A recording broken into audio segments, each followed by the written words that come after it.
Hi guys, Matthew Lippert back here.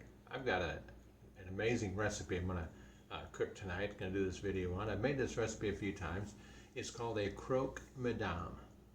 I know that's a funny name. It's a French sandwich. It's a very good sandwich. I like to call it, just for lack of a better term, just my own redneck term, but I like to call it a grilled ham and cheese sandwich on steroids. I'm going to start out with just a regular grilled ham and cheese, and we're going to kind of build it from there. And I'll just go through the steps, and then I will post the recipe in the description when I post this video. And if you want the original recipe, you can have that as well. I changed a few things. Why do I change some things? Well, number one, I'm a very picky eater, and number two, I change it because I can, and I kind of make it my own, and I think most people do that. But this is going to be my version of this Croque Madame sandwich. Okay, I'm back here. I've got the pan here. I've got my ingredients laid out. I've got a half a pound of butter. I've got a 1 3/4 of all-purpose flour. I've got a half a gallon of milk over on the other way. I'll need that here in a little bit. I've got 8 peppercorns. I've got a half teaspoon of nutmeg right here, and I've got a half tablespoon of salt. The recipe calls for half an onion. Those of you that know me know I'm not a big onion fan, so I got a tablespoon of onion powder, and I'm gonna go with that. That works for me.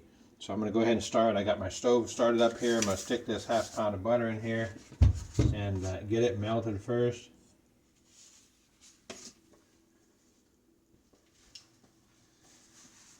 I'm going to go ahead and pause the camera while this starts to melt a little bit, because right now it's just going to be sitting here waiting for this butter to melt, and that's going to be kind of boring. So I'll pause this and come back in a couple minutes.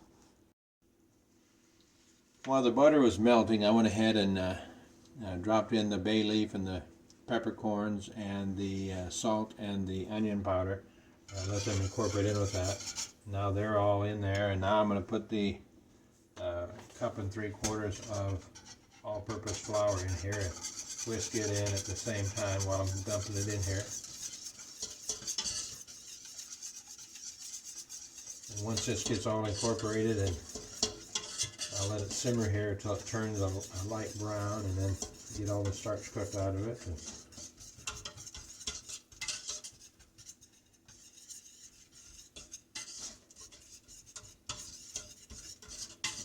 Then we'll add a half a gallon of milk.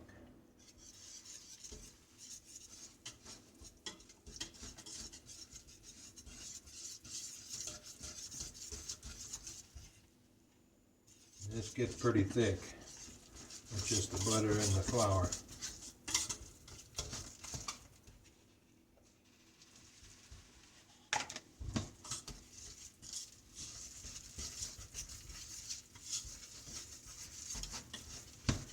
Almost makes a little paste. It's changing colors a little bit. So I do think I'm going to have to put it in a bigger pan, though. I look at that half a gallon of milk over there, and it is not all going to fit in here. So I'm going to go grab me a bigger pan, and I'll pause this video and I'll be back.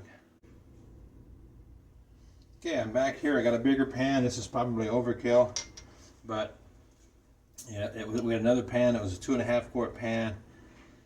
And that's going to be borderline with 2 quarts of milk. So I've got this on a low to medium heat, and I'm going to slowly pour this milk in there. I'm going to whisk this bechamel sauce, incorporate everything as I'm pouring the milk in.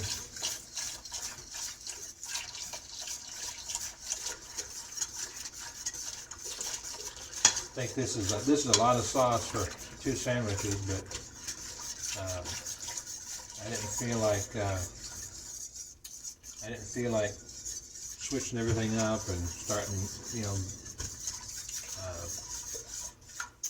reinventing the wheel, if you will. So now we're going to let that thing cook here for a little bit. We'll add this nutmeg.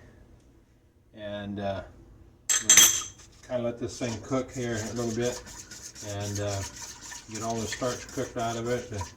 We'll taste it at some point, and then we'll come back when this thing is done. Then I've got to strain it to get the bay leaf and the peppercorn chunks out, stuff like that. And I'll come back when we're ready to do that. What we do want to do is, during the course of this thing simmering, is take this spatula and make sure we're not, cooking the bottom of it, and make sure it's not sticking to the bottom. So we'll be back in a little bit when this is done. Okay, my bechamel sauce looks like it's done. I turned the stove off. It has a little bit of thickness to it. It's not super thick like a sausage gravy, but it's not runny either. So I'm going to go ahead and dump it through the strainer, get all the lumpy stuff strained out.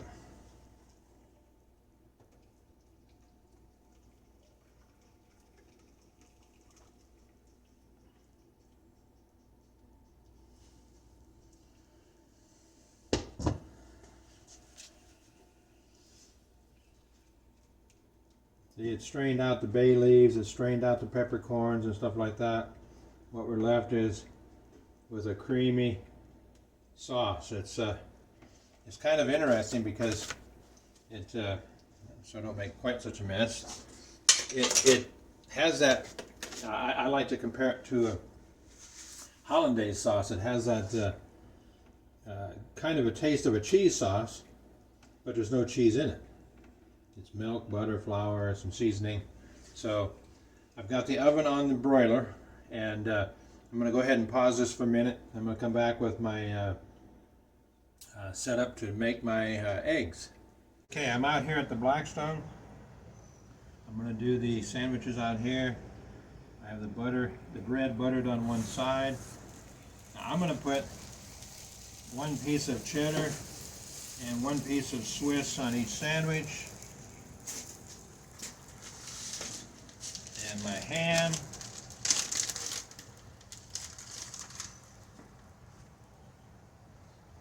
I'm using a deli sliced ham. You can use basically any kind of meat that you want. Put on here in different ways. Get a nice thick layer on there. Bring 3 pieces on there. And then the other piece of bread.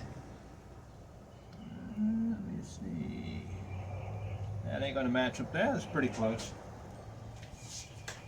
Do the same thing on the other sandwich. Put the bread down. Put the cheese down.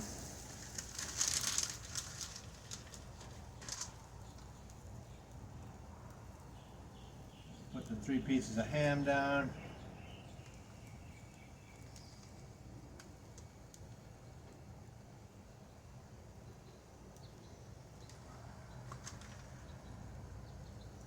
The other piece of bread. I've got this thing on the Blackstone on low because I want to hopefully let that cheese melt. The recipe actually calls for a Gruyere cheese. I don't know that I've ever had a Gruyere cheese. From what I've read, it's similar to a Swiss cheese, just a little bit softer and a little bit easier to melt than the Swiss cheese. But I took, since I'm using regular Swiss cheese and then some cheddar cheese, and it's thick, I took it out of the refrigerator about an hour ago, let it warm up to room temperature, and that way it will melt relatively easy. And again, I have this on low because I'm not trying to, I want to make sure that cheese has a chance to melt. So I may turn it up just a little bit, but I'll just kind of let this cook out, and I'll come back with the video here in a little bit when these sandwiches are about done. Okay, these sandwiches are coming along pretty good. I'll check the bottom. Yeah, the bottom's not looking too bad. I'll pull these off in just about a minute or so. You can see what I'm looking for a consistency, and then we'll go back inside. Okay, the sandwiches are done. The bechamel sauce is done. So what I'm going to do is I'm going to take these 2 sandwiches, put them on this cookie sheet, just like this. And then I'm going to take this bechamel sauce,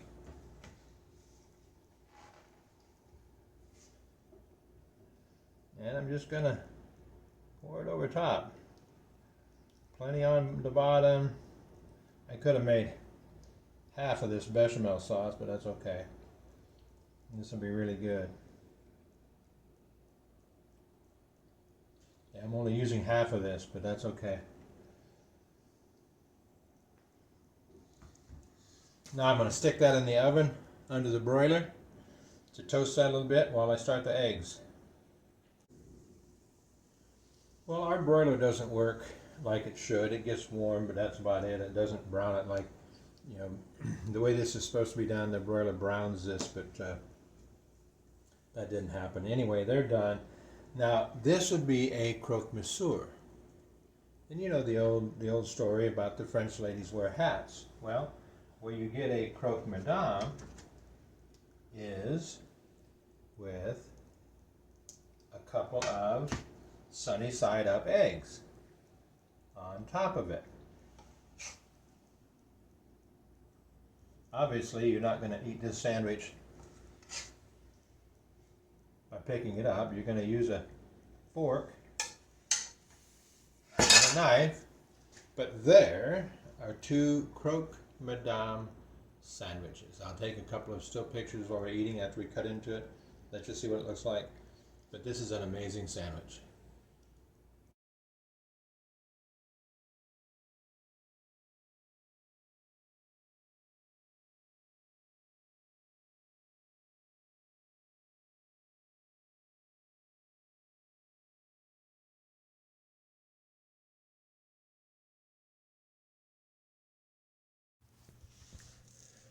Well, that was a very good dinner, very filling.